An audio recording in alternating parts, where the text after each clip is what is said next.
spécifiquement sur les questions des Marocains du monde, aussi bien des atlas des Marocains du monde. Comme vous le savez, il y a pratiquement un Marocain sur 10 est à l'étranger, donc c'est énorme, c'est quelque chose de très, c'est à la fois une richesse pour le Maroc et une responsabilité. Et je pense que le Maroc est l'un des pays qui a mis en place une politique publique destinée à ces Marocains du monde. Donc il y a beaucoup de publications que le Conseil encadre et promeut. Il facilite aussi une présence des Marocains du monde au Maroc pour essayer que le Maroc profite un peu de cette ressource, qui est une ressource importante, et promouvoir aussi la recherche sur cette communauté.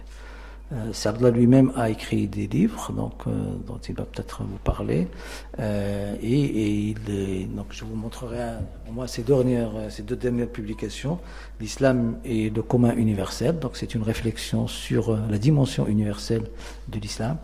Et puis un autre livre en arabe, mais qui sortira bientôt en français, qui est plutôt autobiographique, mais qui est de sa vie personnelle en migration, en expatriation en France, au nord de la France, plus précisément dans la ville de Strasbourg, où il a été derrière la construction d'une des plus belles mosquées de France, parce que je l'avais visité à un certain moment, qui est une vraie expression du génie artisanal et artistique marocain.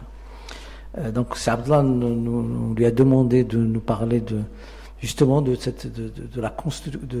caractéristiques de cet islam transplanté, qui essaye de faire le lien entre les deux rives de la Méditerranée et de la contribution de la réflexion, non seulement sa réflexion personnelle, mais la réflexion du CCME sur les contenus ou la dimension universelle de cet islam que le Maroc essaye de promouvoir à partir de certains principes qui sont les principes de l'ouverture, de la modération et du dialogue avec les autres cultures. Voilà, donc Saadallah va nous parler un petit moment.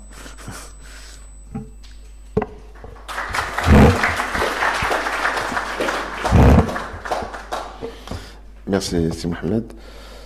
D'abord, je tiens à remercier l'OGE qui a accepté de travailler avec le CCME pour cette semaine sur la question migratoire. Donc nous avons toujours considéré l'école comme un partenaire stratégique, évidemment dans la promotion de la culture autour de la migration, mais aussi pour la production de matière intellectuelle qui peut éclairer l'acteur public au niveau des politiques publiques marocains. Évidemment, j'étais avec S. Mohamed Touzé, qui est un ami, il m'a fait découvrir un certain nombre de programmes de cette école. J'étais agréablement surpris par la qualité, notamment en langue arabe, c'est-à-dire qui a permis à des étudiants étrangers de bénéficier de ces programmes et d'approfondir, de perfectionner même leur expression et leur connaissance en langue arabe. Donc, pour moi, c'est une découverte. Mais cette découverte, c'est-à-dire qu'on va utiliser à l'avenir pour aussi aider nos jeunes franco-marocains ou d'origine marocaine qui résident un peu partout dans le monde, qui sont des Marocains du monde, pour perfectionner leur langue, parce qu'il y a une demande assez importante. Et apprendre la langue arabe pour des Marocains du monde, c'est très important, parce que c'est une valeur ajoutée. C'est un élément de distinction qui va les distinguer des autres et qui va leur ouvrir des grandes portes. Vous savez très bien qu'il y a 400 millions de consommateurs, mais des producteurs aussi dans le monde arabe.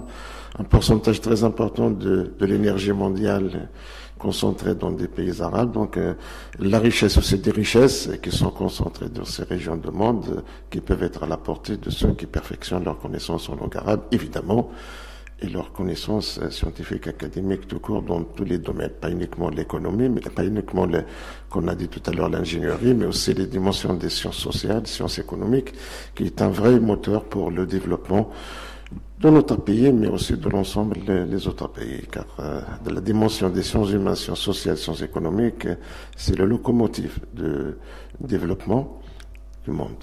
Donc, moi, je suis très content et heureux d'être parmi vous aujourd'hui, de vous parler un petit peu d'un sujet d'actualité L'islam en Europe, c'est un vaste sujet, donc on ne peut pas, c'est-à-dire traiter de tous les contours de ce sujet, mais d'essayer de parler un petit peu des caractéristiques de cette présence musulmane en Europe. L'islam en Europe aujourd'hui, il est dans le cœur de débat politique européen. Si vous avez suivi les élections présidentielles, évidemment, l'ensemble des candidats sont positionnés concernant cette question de l'islam. Et même dans le débat de face à face des deux derniers candidats, la question de l'islam, elle était fort présente chez le candidat Macron, qui a défendu évidemment l'ouverture, le droit des musulmans à pratiquer leur religion dans la dignité, mais aussi chez l'extrême, la représentante de l'extrême droite, qui a aussi utilisé cette appartenance à cette religion comme élément de peur, dans le but d'avoir c'est-à-dire de semer cette peur-là et d'en arriver à la fin de recruter un certain nombre de voix en utilisant cette peur. Donc, mais les résultats des élections en France ont confirmé que la France est très attachée aux valeurs de la République. Évidemment, qui sont des valeurs universelles aujourd'hui, que la liberté de conscience elle est garantie par la Constitution et que les Français sont exprimés massivement en faveur de cette liberté et le respect de l'autre. Donc, pour nous, c'est une grande satisfaction, c'est la joie. C'est aussi un élément qui va nous permettre d'aller plus loin de nos projets, de présenter cet islam-là modéré, respectueux évidemment des autres, un islam d'ouverture, un islam de juste milieu, un islam qui accepte de vivre ensemble avec les autres religions, mais aussi avec ceux qui ne croient pas. Parce que dans nos sociétés d'aujourd'hui, il y a des gens qui ont des convictions religieuses, mais il y a d'autres qui ont d'autres convictions, qui ne sont pas des croyants, et avec qui on doit aussi composer et vivre ensemble et respecter ces choix dans leur vie. Alors on parle là de liberté individuelle. Donc l'islam, comme je dis tout à l'heure, il est très présent dans le cœur des débats politiques. On l'attend aussi dans les élections allemandes qui vont venir dans quelques mois, mais aussi on a assisté à ce débat dans des élections législatives aux Pays-Bas, où l'islam a été évoqué à chaque moment par l'extrême droite, évidemment, mais aussi par les autres partis classiques de la société hollandaise. Donc pour nous, le Maroc, pour l'immigration, c'est un dossier stratégique, pas uniquement du point de vue de la pratique religieuse. Moi, je suis pratiquant, je défends la pratique, mais pas uniquement ce point de vue pour élargir le carré de ceux qui pratiquent. Mais c'est un dossier stratégique pour notre pays, pour l'ensemble des pays du monde. On doit comprendre ce phénomène aujourd'hui, parce que ce phénomène nous interpelle tous, par des actes de terrorisme aveugle qui ont frappé un peu partout, notre pays en premier lieu, mais l'ensemble des pays européens, l'ensemble des villes européennes ont été touchées par ce terrorisme aveugle. Donc, des gens qui revendiquent une appartenance à l'islam, bien évidemment, l'islam du monde, l'islam d'Europe, les musulmans qui vivent dans ces villes-là le disent haut et fort, qui n'ont rien à voir avec l'islam qu'on connaît nous. Donc, alors la société se demande comment peut-on faire la distinction entre ces musulmans qui se revendiquent de cet islam-là et d'autres qui disent on n'a rien à voir. Est-ce que c'est vraiment des musulmans? Donc ça, c'est des questions que les gens posent d'une manière très, très légitime. Je vais vous parler un petit peu de ces caractéristiques de ces présences. Nous, au Conseil de la communauté marocaine, nous avons travaillé sur cette thématique. Il est aussi dans le cœur de nos débats. Il constitue une priorité. Alors, le premier thème auquel nous avons consacré nos efforts, c'est le statut juridique de l'islam en Europe. Donc, de parler de cadre juridique. L'islam, c'est-à-dire avant l'arrivée de l'islam dans ces sociétés européennes, l'ensemble de ces pays, ils avaient, c'est-à-dire fait leur législation. Ils avaient tous légiféré en l'absence de l'islam qui n'était pas présent. Donc en France, c'est loi 1905, c'est loi dite de la laïcité. Les musulmans à l'époque, ils ne vivaient pas en France, malgré qu'il y avait l'Algérie française. Et dans d'autres pays aussi, l'ensemble des législations ont été élaborées avant l'arrivée des musulmans. Donc on a interpellé ce système juridique européen sur leur capacité à faire une place pour ce nouveau arrivant qui est l'islam aujourd'hui. Donc la souplesse de ces systèmes juridiques, est-ce qu'ils peuvent répondre aux demandes et aux attentes des musulmans d'Europe, sachant que l'histoire européenne, c'est-à-dire le processus historique en Europe, permet aux Européens de trancher dans leur religion, dans leur relation avec la religion, la présence dans l'espace public de la religion. Elle était légiférée. Donc la France, loi 1905, article 2, l'État ne reconnaît pas, ne subventionne pas les religions. Donc c'est une laïcité tranchante. L'État, il est, évidemment, c'est le garant de la liberté de conscience, il est en même distance de toutes les croyances. La Belgique, c'est une autre forme de la laïcité, car c'est la neutralité de l'État. L'État reconnaît et subventionne les religions. L'Angleterre, il a fait de sa reine, c'est-à-dire la chef de l'Église anglicane. Les pays scandinaves aussi, la religion, c'est-à-dire elle est présente dans la Constitution, tel que le roi ne peut pas être, par exemple, dans les pays scandinaves, sauf les protestants. Les pays de l'Europe du Sud, tels que l'Espagne et le Portugal aussi, la religion elle est présente dans les constitutions. L'Église catholique elle a une forte présence. Évidemment, la Grèce aussi, qui est aussi dans l'Union européenne, la religion, l'orthodoxie, elle est présente dans la Constitution d'une manière indirecte, parce que la Constitution grecque, c'est-à-dire interdit le prosélytisme, mais dans une démarche protectionniste pour l'orthodoxie. Et c'est très important à le souligner. Donc on a plusieurs formes de laïcité en Europe. On n'a pas une seule laïcité, mais il n'y a pas de modèle de laïcité, nous avons plusieurs laïcités. Et même parfois, à l'intérieur d'un pays comme la France, on a plusieurs laïcités. On a la laïcité loi 1905, c'était tout à l'heure, mais nous avons des régions où il y a ce qu'on appelle le concordat, c'est-à-dire droit local, que loi 1905 ne s'applique pas, par exemple en Alsace et Moselle. Mais nous avons les pays d'outre-mer, et notamment l'île de la Réunion, où le statut familial musulman il est appliqué. Donc, ce n'est pas la laïcité à la française, c'est une autre forme de laïcité. Rien qu'en France, on a minimum 3 formes de laïcité. Évidemment, c'était les autres pays, que leur laïcité est différente de la laïcité française. Alors, pour nous, quel est le modèle auquel on doit adhérer? Donc, chaque pays d'Europe, c'est-à-dire il y a cette complexité. On ne peut pas parler d'un seul islam européen, mais on peut parler d'un islam dans chaque pays, avec des spécificités de chaque pays, ces spécificités qui sont imposées par le statut juridique lui-même. Parce que dans ces pays-là, les rapports d'État à la religion ne sont pas les mêmes. Les rapports de la société à la religion ne sont pas les mêmes. En Belgique, par exemple, l'État reconnaît subventions.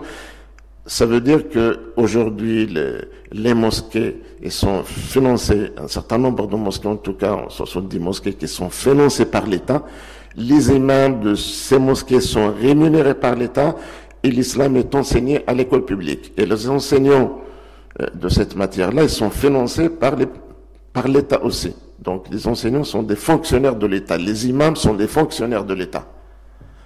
Mais en France, c'est-à-dire on n'a pas ce modèle, c'est-à-dire on ne peut pas parler d'enseignement de l'islam à l'école, on ne peut pas parler d'une subvention directe pour la religion, et on ne peut parler d'un religieux fonctionnaire de l'État, sauf dans le cas de l'Alsace-Moselle, pour les autres, ce qu'on est les cultes dits reconnus, c'est-à-dire le judaïsme, le catholicisme et le protestantisme. Mais l'islam, il ne fait pas partie de ces religions concordataires reconnues. Malgré cela, l'islam a pu bénéficier d'un certain nombre d'aides en dehors de ce qui est précisé par le concordat. La mosquée de Strasbourg a bénéficié d'un financement à 10%, à hauteur de 10% de l'enveloppe budgétaire consacrée à cette mosquée. Donc, il y a énormément d'ouverture.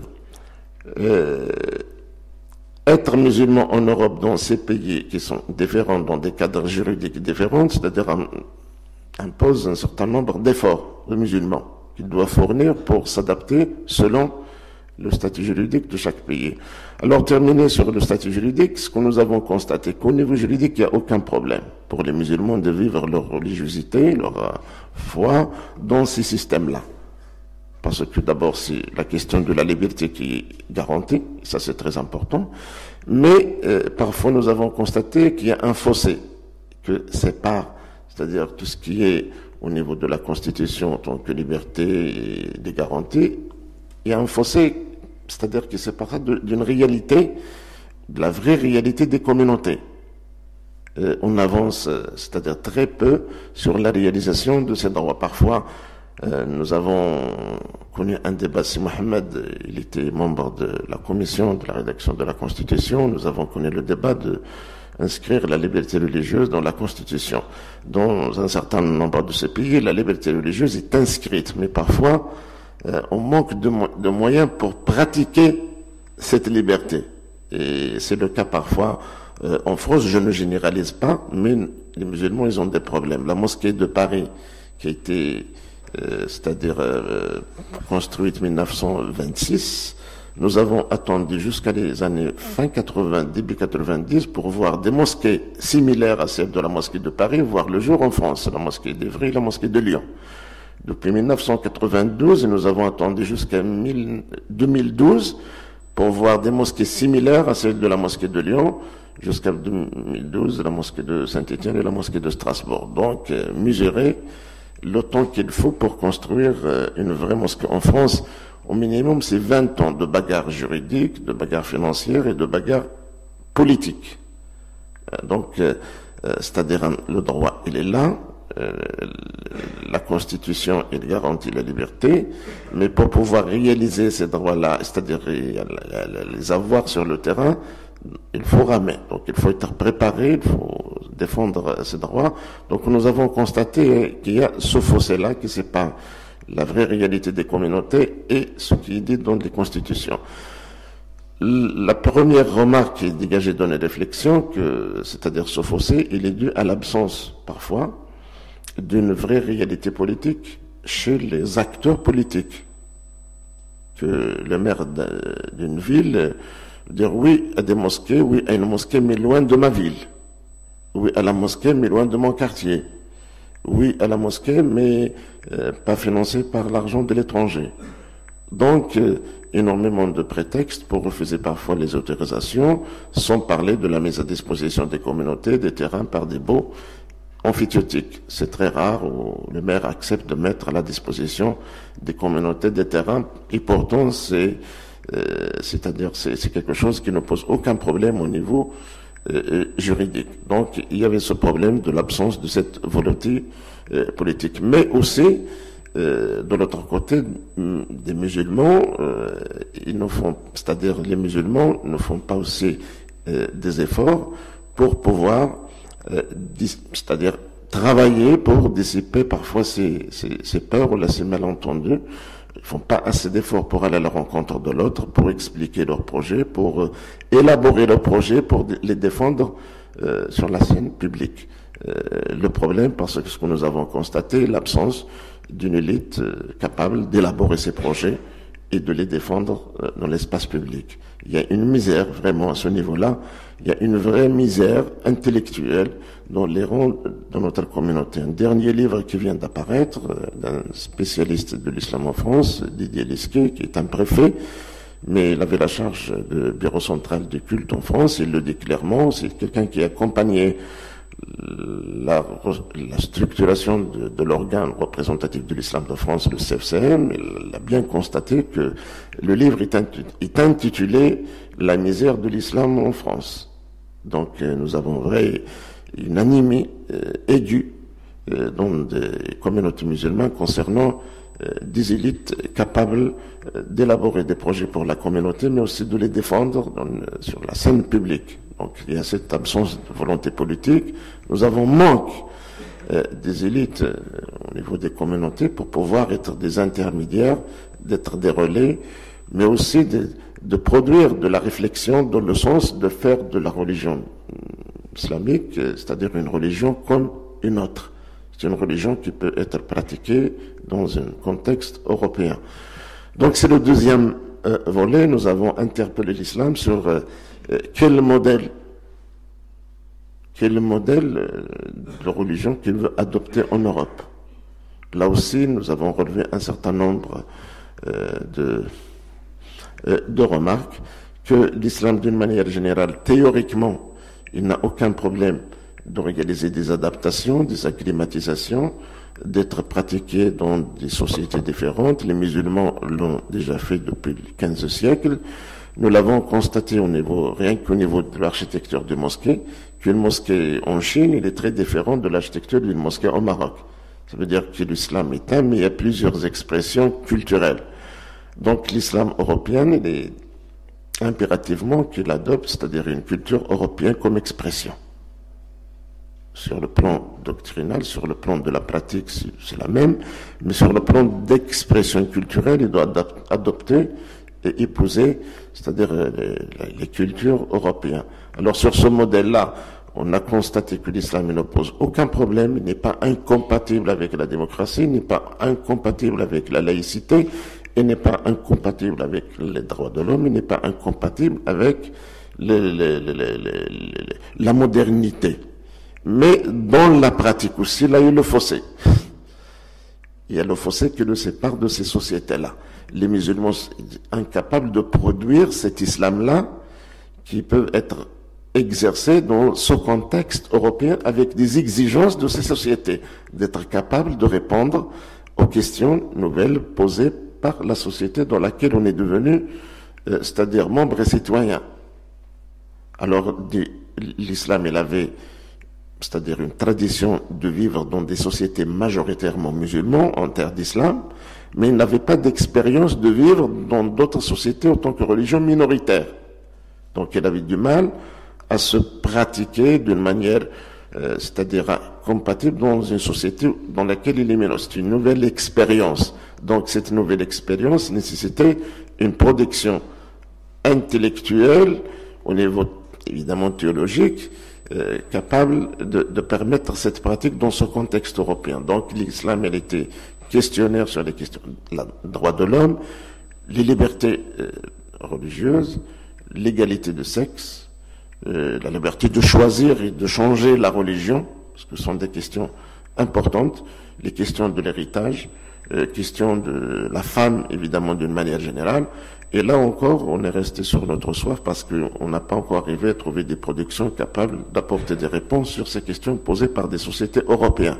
Ce qui est fait malgré la souplesse de l'islam sur le plan théologique et sur le plan théorique, et les musulmans sont incapables d'apporter des réponses claires sans ambiguïté. Les Juifs de France, c'est-à-dire avant la reconnaissance, c'est-à-dire 1807, quand Napoléon est revenu de ses grandes batailles, notamment de Stalingrad, il a réuni les Juifs, il a posé 12 questions aux Juifs. 12 questions. La première question concernait la polygamie. Alors que vous dites, c'est-à-dire sur la polygamie, la deuxième sur un Juif né en France considéré par des lois françaises comme français, est-ce qu'il considère la France comme sa patrie? Un Juif né en France considéré par des lois comme français, est-ce qu'il considère le français non juif comme son compatriote? Est-ce qu'une fille juive a le droit de se marier avec un non-juif dans la société française, etc., qui nomment les rabbins, par exemple? Ce sont 12 questions qui ont été posées par Napoléon au judaïsme français. Donc, le judaïsme français a apporté des réponses claires, sans ambiguïté, sur ces questions-là. La question de la polygamie, par exemple, ils ont dit oui, la polygamie existe dans la loi de Moïse, mais étant donné que nous sommes des citoyens dans l'État qui interdit la pratique de la polygamie, les rabbins rendent, c'est-à-dire interdit religieusement de pratiquer la polygamie en France. Il devenait, sur le plan religieux, un péché en France. Donc, ils ont apporté des réponses claires, sans ambiguïté, qui ne vont pas laisser le terrain à l'interprétation pour dire que les Juifs sont comme ça ou comme ça. Les Juifs, ils ont dit, voilà qu'est-ce qu'on pense clairement. C'est suite à ces réponses-là que Napoléon a décidé d'accorder la nationalité française aux Juifs de France.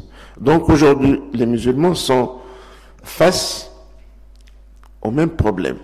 Et pratiquement, quand je relis ces 12 questions, sont les mêmes questions posées aux musulmans. Les mêmes. À commencer, c'est-à-dire par la question de la polygamie jusqu'à la nomination des rabbins qui étaient remplacés par la nomination des imams, qui nomment les imams. Mais jusqu'au jour d'aujourd'hui, on n'a pas encore apporté des réponses claires. Voilà, concernant le modèle. Nous sommes encore incapables aujourd'hui de produire un modèle capable de répondre aux exigences et le contexte culturel social des sociétés européennes. Je ne généralise pas aussi là, je ne dis pas qu'il n'y a pas d'efforts. Il y a énormément d'efforts, des musulmans qui font des efforts pour pouvoir être des citoyens à part entière, de vivre leur religiosité comme citoyens dans une société qui reconnaît la citoyen, mais les efforts ne sont pas suffisants pour produire un vrai modèle. Et là, pour arriver à la troisième caractéristique, parce que ce vrai modèle, comme j'ai dit tout à l'heure, ne peut être que la production d'une élite intellectuelle. Et c'est que nous avons constaté l'absence de cette élite, donc la question de la formation et de l'enseignement. Donc aujourd'hui, quels sont les imams, quels sont les producteurs de discours islamiques en Europe? Les imams, quelle formation? Ils disposent de quelle formation ces imams? Donc nous avons constaté sur le terrain que une grande majorité des imams, ils sont des imams autoproclamés. Ils n'étaient pas destinés par leur formation initiale à exercer une fonction d'imam. Ou bien ceux qui étaient des imams dans la campagne marocaine, la campagne algérienne, la campagne tunisienne, ils étaient recrutés par des associations qui appartenaient à ces campagnes, ces régions-là, et de ramener directement à Bruxelles, à Paris, à Amsterdam, etc. C'est-à-dire une grande majorité des imams qui n'ont jamais exercé dans des villes marocaines. Alors, les ramener à Paris, imaginons le choc, déjà culturel, auquel ils vont faire face. Donc, et en plus, la question des sciences humaines, elle était exclue de la formation initiale d'un certain nombre des imams formés réellement à la théologie. Donc, ils avaient un problème pour pouvoir communiquer.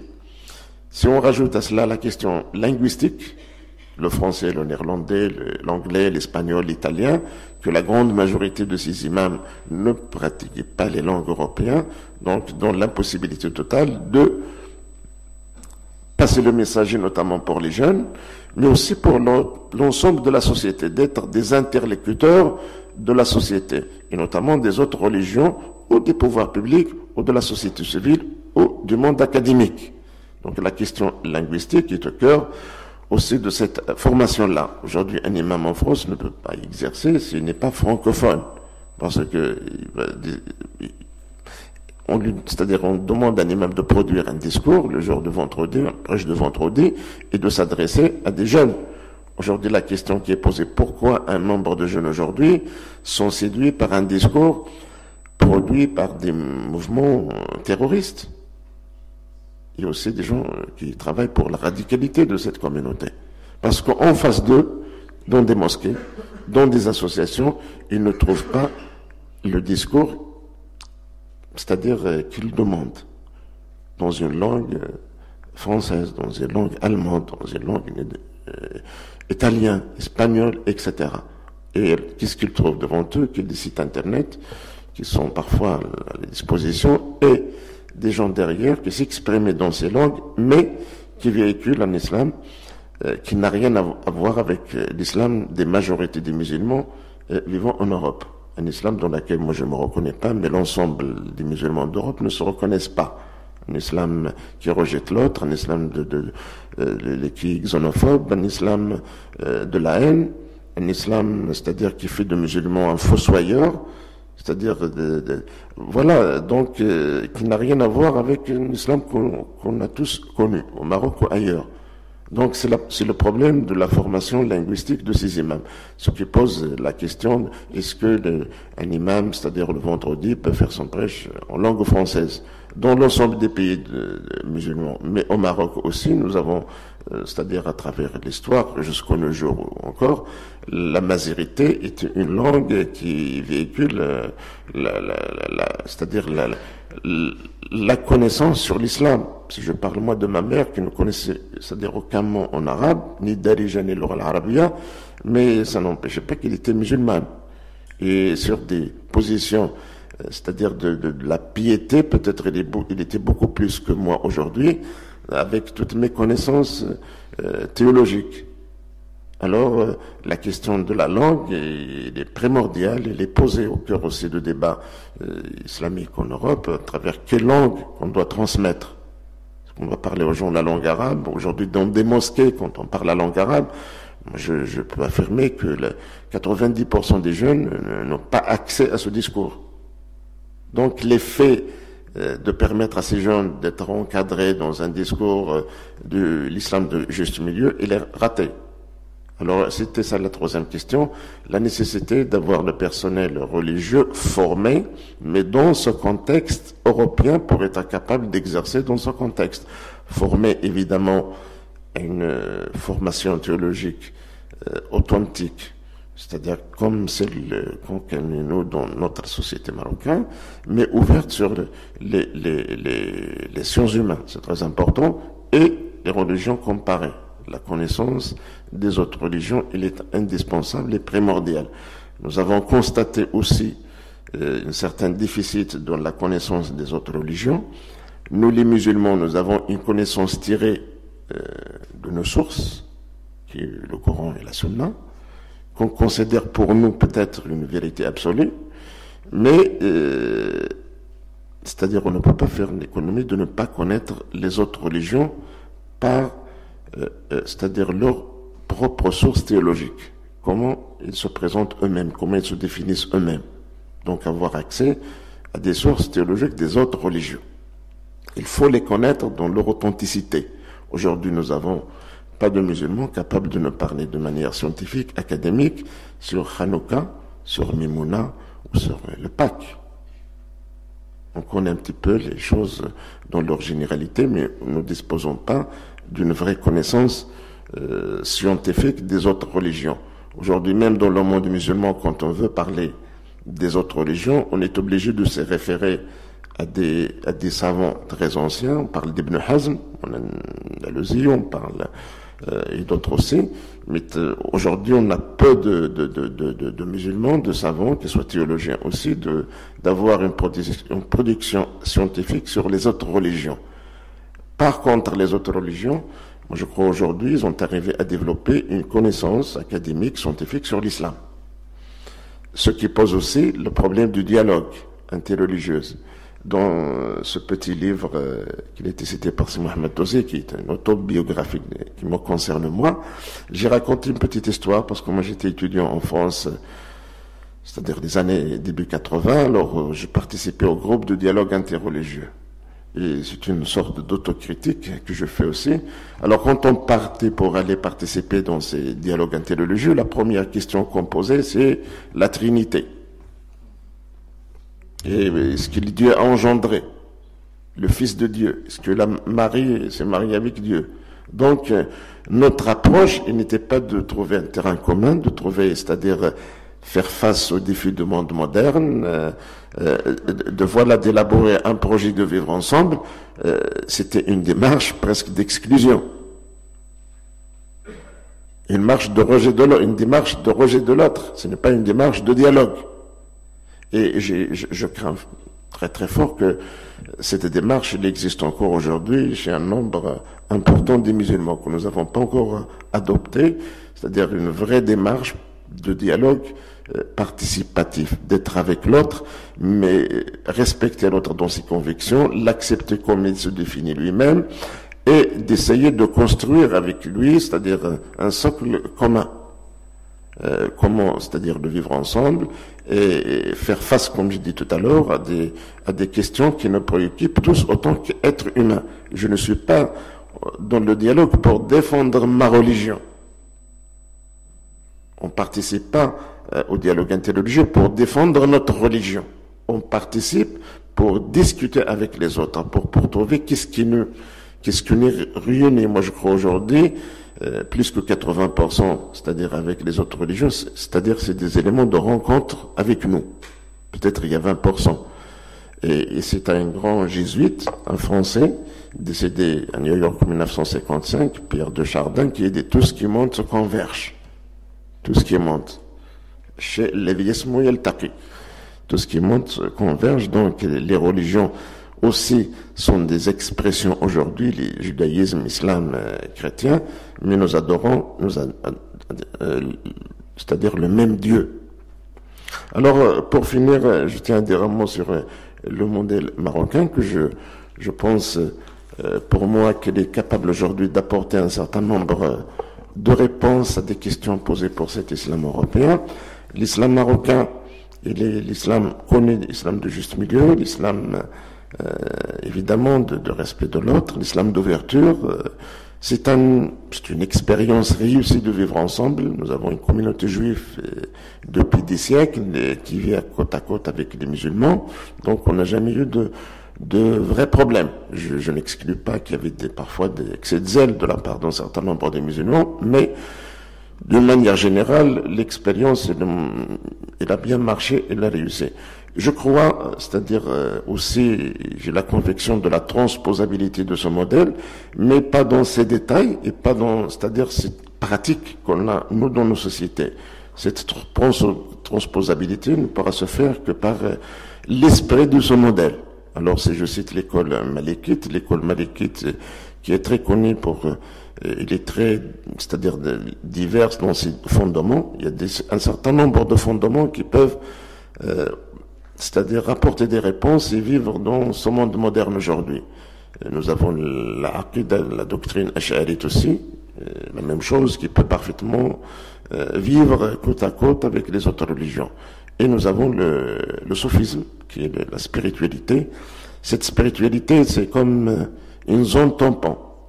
C'est-à-dire chacun peut venir, c'est-à-dire tout un chacun peut trouver de l'écoute et de l'accompagnement à l'intérieur de ce courant de soufisme. On n'est pas obligé d'être pratiquant ni d'être musulman. Le soufisme, c'est comme dans les relations internationales, les zones tampons. On vient pas pour se bagarrer, on vient pas avec des armes, on vient pour se côtoyer, se connaître, se respecter et vivre ensemble. Donc ce courant-là, il est très important. Donc le malikisme, pas, c'est-à-dire, je l'ai dit tout à l'heure, pas dans ces détails et la jurisprudence développée dans nos pays, mais par son esprit. Par son esprit, parce que dans ses fondements, il y a l'orf, le droit coutumier, l'orf. L'orf, c'est-à-dire pour l'interprétation dans un cadre linguistique moderne, c'est le respect, l'orf, c'est le contexte social et culturel de la société. Donc, il y a un des fondements, c'est Shara' ma qablana, c'est-à-dire c'est les lois de ceux qui étaient avec nous, Ahlul Kitab. Donc, c'est la reconnaissance aussi en langue moderne, c'est la reconnaissance de l'héritage humain, de ce qui a été produit avant nous. Il y a par exemple le Majara bihil amal, c'est la même chose, c'est-à-dire les pratiques, les bonnes pratiques d'une société. Alors, ce qui renvoie aussi au respect du contexte social et culturel de ces sociétés-là. Cette école malikite, elle a évolué en terre européenne, qui était l'Andalousie. Et là aussi, en Andalousie, il y avait un modèle qui a réussi, c'est-à-dire une certaine expertise qu'on a vue à l'œuvre entre musulmans, juifs, chrétiens. Je cite le nom de Beni Maïmonide, qui est évolué en Andalousie, qui a écrit l'ensemble, c'est-à-dire une grande partie de ses œuvres en langue arabe, qui est un grand théologien juif, qui est un grand philosophe juif. Aujourd'hui, c'est une référence importante pour l'humanité et qui a évolué côte à côte des musulmans. Si je parle aussi d'Averroès, qui était un rationaliste, mais était un faqih, et un faqih maliki, il appartient à cette école malikite. Alors Averroès, c'est un rationaliste très connu aujourd'hui en Europe, donc on peut utiliser ces figures emblématiques de la pensée humaine pour pouvoir élaborer un projet d'un islam européen capable d'être pratiqué, exercé en Europe. Et nous avons, j'ai souvent parlé d'Ibn Khaldoun, parce que Ibn Khaldoun, il appartient aussi à ce sphère et cet environnement intellectuel maghrébin et andalouse. Donc, c'est la connaissance, le ma'rifa, ou et l'esprit critique. Donc, sont les trois éléments essentiels pour élaborer ce projet de l'islam européen. D'abord, le ma'rifa et l'esprit critique, la rationalité et la dimension spirituelle d'Ibn Arabi. Autour de ces trois figures emblématiques, je pense, moi, on pourra transposer ce modèle marocain en Europe et élaborer, produire un projet d'un islam européen capable de sauvegarder l'authenticité d'une pratique religieuse, mais aussi d'une pratique religieuse apaisée Parce que nous avons besoin de l'apaisement et d'avoir l'adhésion de la société. Aujourd'hui, effectivement, nous avons fait parfois de notre pratique un fardeau pour les sociétés européennes. Un fardeau. Et dans des sociétés européennes, on considère aujourd'hui la religion fait partie du sphère privé de chacun de nous. Mais quand nous on donne des dimensions sociales et collectives pour nos pratiques, ça devient un fardeau pour les sociétés. D'abord, la question du sacrifice, la fête de sacrifice, les prières dehors, nocturnes, etc. Les questions, c'est-à-dire vestimentaires. Donc, pour moi, ce que je constate, et pour finir, l'ensemble des points litigieux avec des sociétés européennes aujourd'hui, ils sont très secondaires pour l'islam, à commencer par le côté vestimentaire. Nous avons fait c'est-à-dire un islam historique et géographique. On pratique en Europe un islam historique et géographique qui n'a rien à voir avec la géographie de l'Europe, qu'on a importé d'une autre géographie.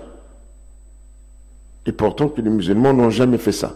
Toujours les pratiques musulmanes étaient insérées dans le cadre de leur géographie. Donc le côté vestimentaire n'a rien à voir avec la religion, ni sur le point de couleur, ni sur le point de la forme. La question de la fête de sacrifice, qu'est-ce qu'elle représente? C'est-à-dire sur le plan de la religion, le degré de cette pratique-là. La question de foulard, pour laquelle on a fait un vrai problème, c'est-à-dire 89, c'était le choc frontal avec les sociétés européennes, l'époque de Jospin qui était ministre de l'Éducation nationale. C'est-à-dire le choc frontal, c'est le summum à l'époque de ce choc frontal, 89. Qu'est-ce qu'elle représente? C'est-à-dire pour la question religieuse, le degré, parce que l'islam il est basé sur 5 piliers. 5 piliers sont très connus. Aujourd'hui, je parle de mon expérience personnelle, j'ai vécu en France un peu plus que une vingtaine d'années, j'ai jamais trouvé d'obstacle à pratiquer l'islam à partir de ces 5 piliers. Jamais de problème. C'est-à-dire l'attestation, évidemment, de la foi, la salat, la zakat, le pèlerinage. Donc il n'y a aucun problème pour pratiquer ces 5 piliers. Le reste, c'est des détails sur lesquels on peut discuter et avoir une réflexion. Et qui peuvent être sujets, c'est-à-dire de débat, dans le sens d'évolution, de faire des mutations intellectuelles sur ces questions-là, pour arriver à un certain islam, évidemment, en France, c'est-à-dire en Europe d'une manière générale, comme je disais tout à l'heure, une pratique de l'islam apaisée, et faire de l'islam une religion comme une autre, dans le respect total des valeurs qui encadrent ces pays européens, à commencer par les valeurs de la laïcité, mais aussi les droits de l'homme, la modernité, la sécularité, c'est-à-dire aussi sont des sociétés séculières, et l'égalité des sexes. Parfois, quand on remet en question un certain nombre d'acquis, ou qui sont considérés comme des acquis des sociétés européennes, donc c'est une forme de déclaration de guerre à ces sociétés. Donc aussi sur le plan de la connaissance, il est impératif que des imams, des responsables associatifs, des dirigeants des mosquées, d'avoir accès à une connaissance concernant l'histoire des religions en Europe. Et aussi l'histoire de la législation. Pourquoi on l'a légiféré dans ce sens-là? Pourquoi on a décidé de faire des cimetières communs et non pas des cimetières confessionnels? Aujourd'hui, un musulman ne comprend pas quand il s'adresse à un maire, on veut des confessions, des cimetières musulmans. Le maire dit non. Parce que le maire, dans son imaginaire, on leur envoie une pratique des fosses communes de la chrétienté, des catholiques. Celui qui n'était pas d'accord avec le prêtre, il sera enterré dans une fosse commune. Il sera exclu de... Donc, c'est très important de comprendre l'histoire, c'est-à-dire de la législation européenne en matière religieuse, pour pouvoir comprendre les mécanismes de fonctionnement d'un certain nombre de libertés. Donc, je m'arrête là et je vous remercie de... Voilà.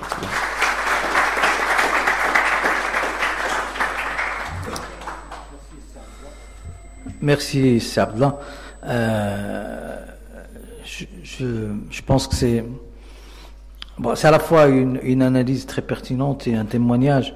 Et juste peut-être pour faire une sorte de synthèse, mais très rapide, sur les grands défis auxquels est affronté l'islam en Europe, mais aussi l'islam au Maroc. Donc, de toute façon, il n'y a pas beaucoup de différence, même si on est un pays majoritairement musulman. Quand je dis majoritairement, même si c'est à 99,9%, le 0,1% qui ne sont pas musulmans sont aussi marocains sans être musulmans, parce qu'il y a quand même quelques centaines de familles juives marocaines, ils ne sont pas juifs, ils sont marocaines de confession israélite, et la constitution leur reconnaît. Il y a quelques personnes, quelques individus aussi de confession chrétienne, soit convertis, soit qui ont pris la nationalité marocaine tout en gardant leur religion. Je pense que les trois éléments importants qu'a posé Abdallah, qui sont pour vous, qui êtes étudiants, qui travaillez sur le droit comparé ou sur l'organisation des sociétés, en philosophie politique, etc. Ça vous dit quelque chose. Le premier défi qui est, je pense, très important, c'est le rapport de l'islam en tant que référence et des musulmans en situation historique. Donc, quand les gens vivent dans des situations historiques particulières, c'est-à-dire dans des sociétés, est-ce qu'il y a un islam de référence, ou il faut partir de cette expérience des musulmans, de la manière dont ils ont négocié leur vécu sur des espaces qu'il faut travailler. Je pense que ça et donc c'est à cette question qu'on renvoie l'autre principe, qui est le principe de la laïcité, quand Abdallah nous dit que la laïcité, elle est vécue différemment dans les différents pays. Si on prend la France, au niveau quand même, disons, dans sa référence principale, il inscrit la laïcité, mais il a inscrit la laïcité dans un contexte historique anti-église, contre la religion, ou anti-même religieux. Mais même avec ça, l'État se réserve, disons, une certaine neutralité face aux religions, et il nous rappelle quelque chose de très important, que au nord de la France, en Alsace, il y a un régime spécifique, parce que l'État finance le culte, et dans ce qu'on appelle les préfectures d'outre-mer, les départements d'outre-mer, notamment à Mayotte et à La Réunion, l'islam est une religion, la pratique de la religion musulmane qui est majoritaire essentiellement à Mayotte, et même très proche du Maroc, parce que le code du statut personnel est appliqué. Ça, c'est le premier défi. Donc, aller voir comment les musulmans eux-mêmes s'adaptent et construisent quelque chose. Mais pour qu'il y ait cela, il nous parle de deux autres défis. Le premier défi, c'est la réforme de l'islam lui-même. Donc, cette réflexion que les musulmans doivent prendre en charge, non pas pour changer l'islam, mais pour réfléchir à l'islam d'aujourd'hui. Et donc, le patrimoine musulman offre énormément de possibilités pour interpréter, analyser, confronter le discours des clercs, des oulémas, avec d'autres possibilités scientifiques qui se prêtent à nous, l'anthropologie, les sciences sociales, l'histoire, etc. Le troisième défi, qui est lié à ce deuxième, et dont il a parlé beaucoup, et ça concerne l'Europe, mais ça concerne aussi le Maroc, c'est l'absence actuellement d'élites intellectuelles capables de prendre en charge ce projet de réforme. Et capable aussi, quand on est en Europe, de discuter ou de porter la parole des musulmans, je ne dis pas la parole de l'islam, mais la parole des musulmans, dans des espaces de négociation politique, de discussion politique, de débat politique. Ça commence un peu, mais c'est quelque chose qui manque beaucoup. Et donc, l'intervention étant très riche, l'une des choses aussi à rappeler peut-être qui est très importante, c'est comment l'expérience marocaine, qui est un peu particulière, même si c'est l'État qui a pris en charge la définition de ce que c'est que l'islam marocain, mais cette définition qui se démarque beaucoup de l'islam wahhabite par exemple, ou même d'autres types de rapports à l'islam, s'est construite autour de certains principes qui sont historiques, qui sont la question de la coutume, ou l'importance de la coutume, de la pratique musulmane située, la question d'un dogme modéré et surtout la culture mystique et sophique qui fait partie importante du patrimoine culturel marocain.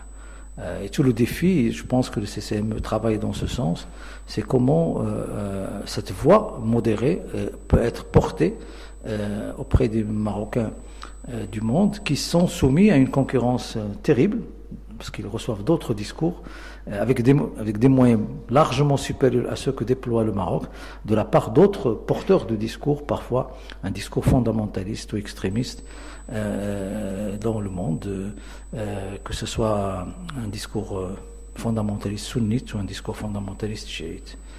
Voilà, donc on va se prendre un quart d'heure, 20 minutes pour vous donner la parole. Si vous voulez poser la question, c'est Abdallah, il est à votre disposition pour répondre à la fois sur les fonctions du Conseil et son rôle, et aussi sur, j'allais dire, cette conception qu'il a développée devant vous de ce que c'est que l'islam en Europe. Oui, bonjour. Oui, votre nom et puis vous. Donc, je me présente, Abdel Nordine, je suis étudiant. Vous m'entendez? Donc, je me présente, Abdel Nordine, étudiant en 3e année à l'école de gouvernance et d'économie de Rabat. Alors, en fait, je suis franco-marocain, donc j'ai une vision, je connais très bien la situation de la communauté dite musulmane en France, surtout depuis que je suis au Maroc, ce qui me permet d'avoir un regard extérieur avec ce qui se passe en France. Donc j'ai l'avantage du proche et du lointain comme en ethnographie. Et donc j'ai décelé pas mal de questions, notamment que j'ai traitées durant mon échange universitaire à Sciences Po Paris. Et j'ai eu un géopoliticien qui a soutenu en fait avec moi un mémoire de recherche sur le terrorisme islamique et son influence sur la communauté musulmane en France. Donc j'ai travaillé sur le sujet, notamment j'ai appris aussi entre-temps, depuis que j'étais au Maroc, que des individus de mon quartier ont été endoctrinés et sont partis donc en Syrie. Donc ce que j'ai pu déceler en fait dans cela, c'est que l'islam soufi, ce que j'appelle en fait l'islam de ma grand-mère, parce que je suis issu de cela en fait finalement, elle s'accommode très très bien, donc c'est un islam entre guillemets apolitique, mais qui s'accommode très très bien avec des personnes qui ne sont pas lettrées. Donc, c'est-à-dire qui peuvent très bien réciter le Coran, mais ils n'ont pas la compréhension, enfin même pas, ils comprennent même pas parfois le sens, enfin de l'arabe, parce que la plupart des Nord-Africains ne maîtrisent pas, surtout de la diaspora marocaine, ne maîtrisent pas le Fosha, donc ils ne comprennent pas finalement le sens. Et le problème en France, c'est que les franco-marocains, même s'ils sont français, mais on les désigne ainsi, ils sont lettrés. Donc, et le problème, c'est qu'il y a l'influence des fondamentalistes wahhabites. Comme vous le savez, c'est la première, c'est l'une des plus grandes propagandes de l'histoire de l'humanité, avec plus de 70 milliards de dollars dans la propagande. Donc, c'est très très difficile de faire le poids contre eux, parce que une fois que vous avez affaire à des lettrés, il suffit qu'ils tombent simplement sur une propagande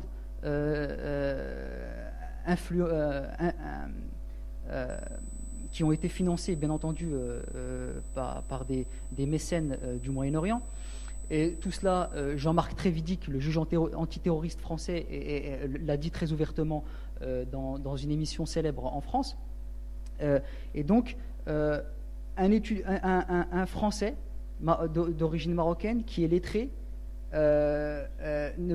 s'accommodera très très mal avec une vision soufie, parce qu'il peut avoir des contradictions. Donc, en fait, il sera soumis facilement à la manipulation des entrepreneurs de violence, comme le dit le politologue Bertrand Badi, que j'ai eu l'occasion de fréquenter. Donc, ma question, c'est très bien, le soufisme, dans l'échelle des différentes composantes de l'islam, c'est la plus modérée. Mais c'est un jeu d'équilibriste face à la manipulation des fondamentalistes religieux. Donc, voilà, ma question, en fait, finalement, c'est à professeur Tosi et à vous-même, c'est comment faire le contrepoids face à la propagande des extrémistes religieux qui foisonnent dans les quartiers populaires en France, qui foisonnent sur les sites internet. Donc, comment pouvoir faire le contrepoids face à cette propagande? Merci. Questions comme ça. Il y a d'autres questions comme ça, on prend toutes les questions. Hein? Il a pris beaucoup de temps, donc ça de là. Peut-être que ça leur donne.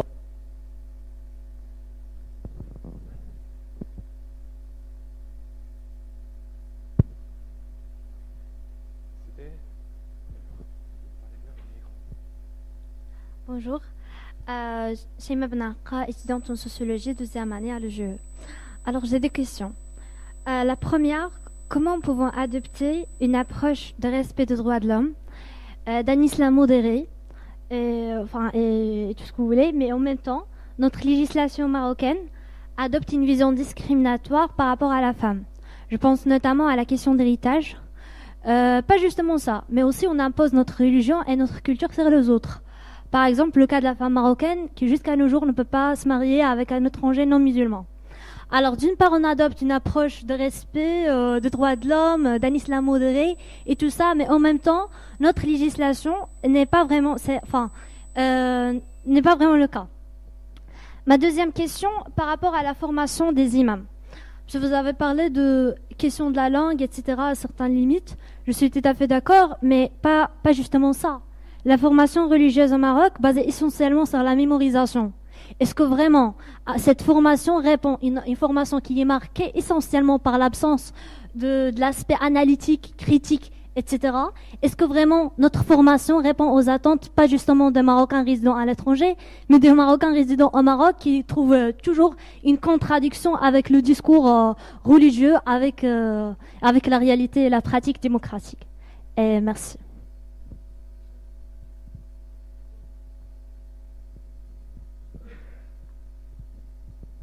Bonjour, je m'appelle Jawad Marawi, je suis étudiant en 3e année à l'école de gouvernance et d'économie de Rabat. Donc je vais essayer d'un peu de dire quelques mots sur ce que vous avez dit sur votre intervention, puisque je trouve qu'il y a quand même une dimension assez normative de ce que vous avez évoqué en parlant de l'islam. Je me demande en fait pourquoi l'islam crée problème, sachant bien que problème en Europe, sachant bien que même si l'extrême droite, notamment Marine Le Pen, n'est pas au pouvoir, elle a essayé et elle a réussi à créer une sorte d'islamophobie et une crise d'identité en fait, puisque toute la campagne électorale française s'est basée sur cette question d'identité, soit malheureuse ou bien heureuse, comme il le dit certains, et puis, comment est-ce que cet islam, est-ce qu'il n'est pas transposable, puisque vous évoquez qu'il est transposable, je ne sais pas si vous pouvez préciser, est-ce qu'il est transposable en Europe ou pas, et est-ce qu'il y a une sorte d'islamisation de l'Europe ou bien une européanisation de l'islam? Et puis, comment est-ce que l'islam et si on peut dire disons que cette intégration des musulmans en Europe et en France particulièrement n'est pas un résultat de l'échec du modèle multiculturel. En comparant les modèles culturels, que ce soit européen, que ce soit anglais ou par ailleurs américain. Merci beaucoup.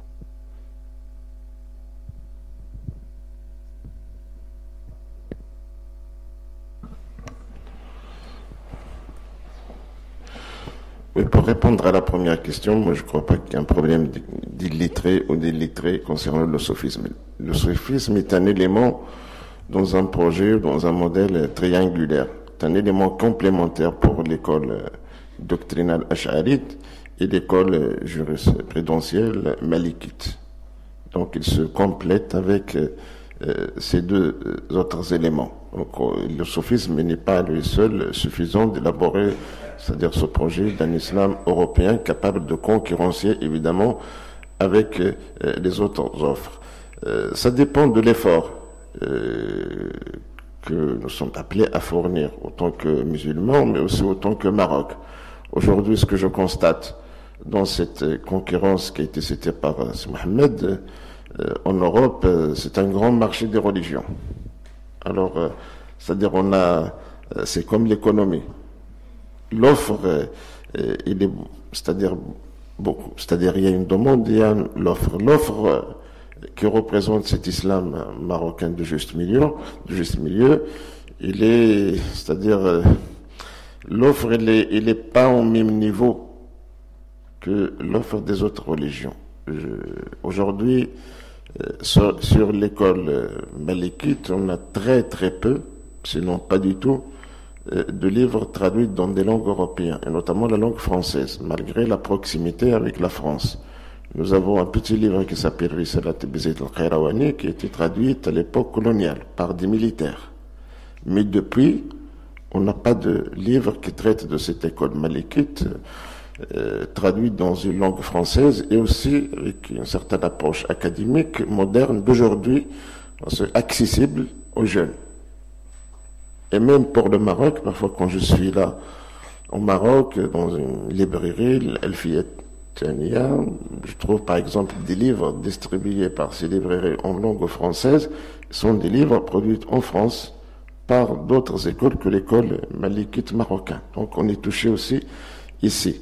Et j'ai mes enfants qui sont dans l'école française, je vois leurs amis, et qui sont, quand ils veulent, parce qu'il y a cette demande-là de la religion, quand ils veulent avoir une connaissance sur l'islam, ils sont obligés de faire recours à des sites internet qui parlent de l'islam en langue française. Donc ils sont touchés par le même phénomène que les gens des banlieues en France. Alors, c'est pas une question d'illettrés et de lettrés, mais c'est un problème d'offre. Qu'est-ce qu'on offre pour ces lettrés? La littérature qu'ils trouvent devant eux, c'est une littérature qui traite d'un islam fondamentaliste, pas au sens de l'authenticité, mais fondamentaliste dans le sens de l'intégrisme. Il suffit aujourd'hui d'aller voir des librairies en France ou en Belgique, c'est-à-dire de trouver les livres qui sont distribués. Dans leur grande majorité, c'est la littérature des frères musulmans des années 70, qui est traduite en langue française ou des langues européennes d'une manière générale. Et pour moi, c'est aujourd'hui l'état, c'est-à-dire de l'islam d'Europe, c'est une forme de suite logique pour cet encadrement intellectuel qui est venu d'ailleurs. L'adhésion des jeunes à ces courants intégristes s'explique par l'absence d'une autre offre qui peuvent les contrecarrer ces ambitions. Donc, c'est pas un problème d'illettrés ou d'illettrés, c'est un problème d'absence d'offre d'un islam de juste milieu, d'un islam modéré, d'un islam capable d'être pratiqué dans ces sociétés européennes. La question des droits de l'homme, moi, je ne considère pas, c'est-à-dire les questions de droits de l'homme, comme disait notre président à l'époque d'Idriss Déby, ce n'est pas un supermarché. C'est-à-dire, on fait de manière sélective, de prendre ce qui nous arrange et de laisser ce qui ne nous arrange pas. Les droits de l'homme, c'est un tout, c'est un package à prendre ou à laisser. Donc, à apprendre. Évidemment, nous avons un problème, c'est pour cela que j'ai parlé c'est-à-dire la nécessité d'avoir une élite intellectuelle capable d'engager des réflexions sur, et notamment l'interprétation, mais dans un cadre d'aujourd'hui, dans un contexte d'aujourd'hui. Moi, c'est-à-dire question d'héritage. Et je considère que la présence de l'islam en Europe et en France en particulier, c'est une chance pour l'islam lui-même. Parce que là, on peut échapper à la censure.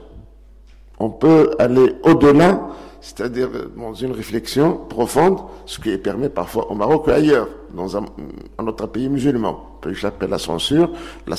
Il y a aussi les outils de la recherche, notamment les sciences sociales, les sciences humaines, c'est-à-dire sont très développés. Et l'expérience des autres religions. Parce que nous avons devant nous l'expérience des autres religions, la chrétienté, le judaïsme en partie, mais les chrétientés et les protestants notamment. Ils ont fait un effort considérable de réflexion sur leurs textes. Donc il s'agit aujourd'hui de faire une lecture moderne avec les outils intellectuels d'aujourd'hui pour apporter ces réponses-là. Donc sur question d'héritage, sur question d'épouser, moi j'ai toujours posé cette question. Est-ce qu'une femme, pourquoi elle n'a pas le droit de se marier avec un homme musulman? Évidemment, l'explication qu'on donne, parce qu'à l'époque, l'homme il peut imposer à la femme, mais aujourd'hui, l'homme ne peut pas imposer à la femme, c'est-à-dire ses choix convictionnels. Moi j'étais au Parlement européen, il y avait une conférence sur l'islam en Europe, évidemment il y avait un imam qui essayait de justifier la question de l'héritage, parce que dans le Coran, l'homme, on lui accorde de part, parce que lui, il doit subventionner le besoin de sa femme. Mais il y avait dans la salle des femmes qui sont des hauts fonctionnaires de la Commission européenne, qui ont dit, mais nous n'avons pas besoin d'un mari pour subvenir à nos besoins.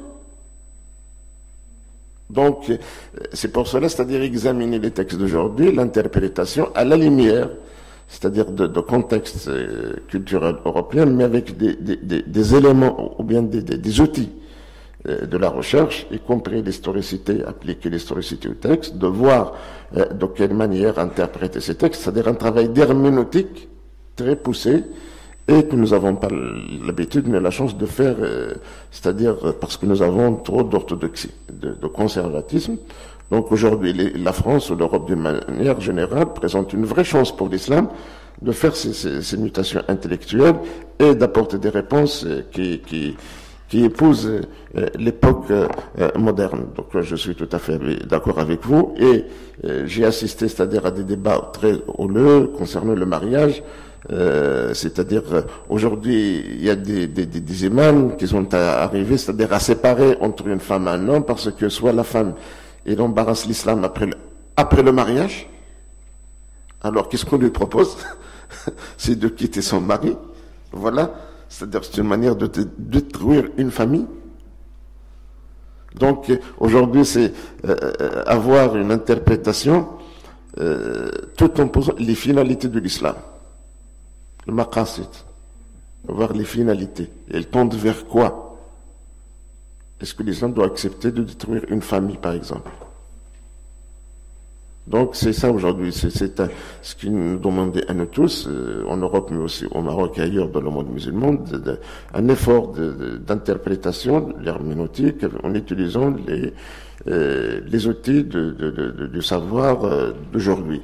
Voilà, c'est pour cela que j'ai cité comme deux figures emblématiques pour élaborer ce projet de l'islam en Europe. J'ai cité Averroès et j'ai cité Ibn Khaldun.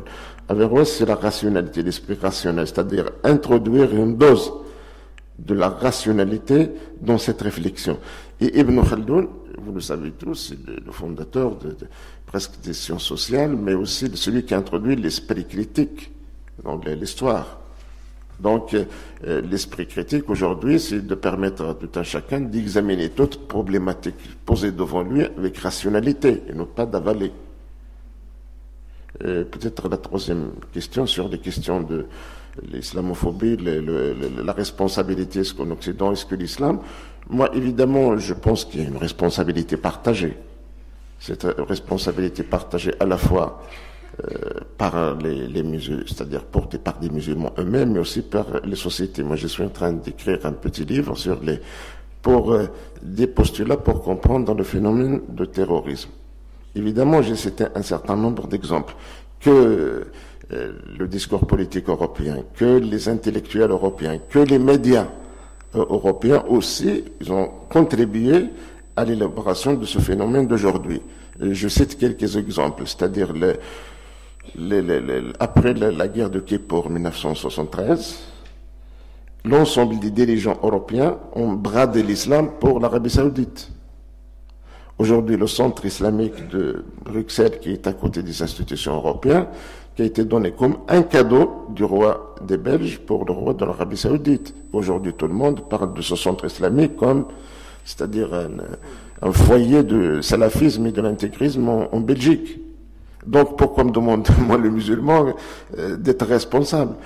73, c'est-à-dire c'est l'année où l'ensemble des dirigeants européens ont accordé des autorisations pour l'Arabie Saoudite pour construire des grands centres islamiques en Europe, y compris celui de Londres, mais celui de Rome, celui de Madrid. Donc la présence des grands centres islamiques aujourd'hui en Europe, qui appartiennent à l'Arabie Saoudite, date de cette époque de la guerre de Kippour et la crise de pétrole. Donc pour se rapprocher des Saoudiens dans une démarche pécuniaire pour avoir des facilités et des faveurs de l'Arabie Saoudite, on a bradé l'islam d'Europe. Fin des années 70, début 80, la guerre froide, on était au cœur de la guerre froide, on a instrumentalisé l'islam pour faire la guerre en Afghanistan. C'est-à-dire sur les colonnes du journal Le Monde, on a, c'est-à-dire appelé les Moudjahidines comme les combattants de la liberté.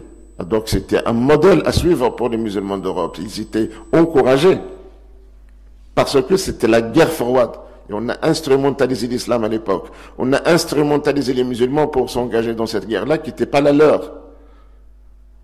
Énormément de moyens financiers, c'est-à-dire des quêtes d'argent un peu partout dans des mosquées de France pour survenir au djihad en Afghanistan. Et la question du burqa d'aujourd'hui, et même le foulard, et même la tunique, il n'est venu de cette époque-là. L'ensemble des responsables des corans djihadistes afghans, ils avaient, c'est-à-dire des représentants officiels dans la plupart des capitales européennes, y compris Paris et Londres. Le Hyde Park à Londres, il était l'espace, c'est-à-dire idéal pour toutes les intégristes du monde musulman pour aller faire des prêches, sous le regard c'est-à-dire des Britanniques.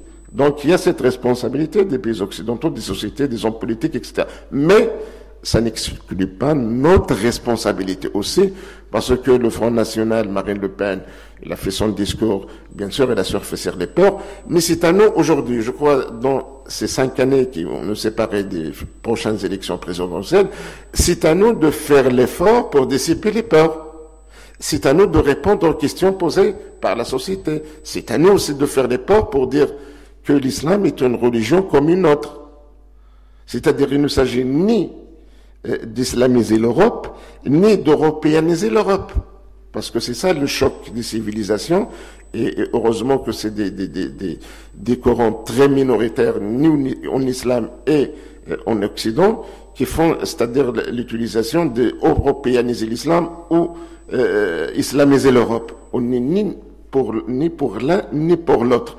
On est là pour vivre notre religion à part entière, comme les autres religions, dans le respect total des cadres juridiques de ces pays-là, dans le respect total c'est-à-dire de contexte culturel et social de ces sociétés, et dans le respect total des valeurs universelles, qui sont des valeurs universelles pour tout le monde aujourd'hui. Donc, vivre notre foi comme ils le vivent les autres croyants, juifs et chrétiens. Voilà. Donc, il ne s'agit ni d'européaniser, ni d'islamiser la société, parce que là, c'est une question de croyance qui doit être dans un cadre privé, comme on l'a dit tout à l'heure. Et voilà, merci.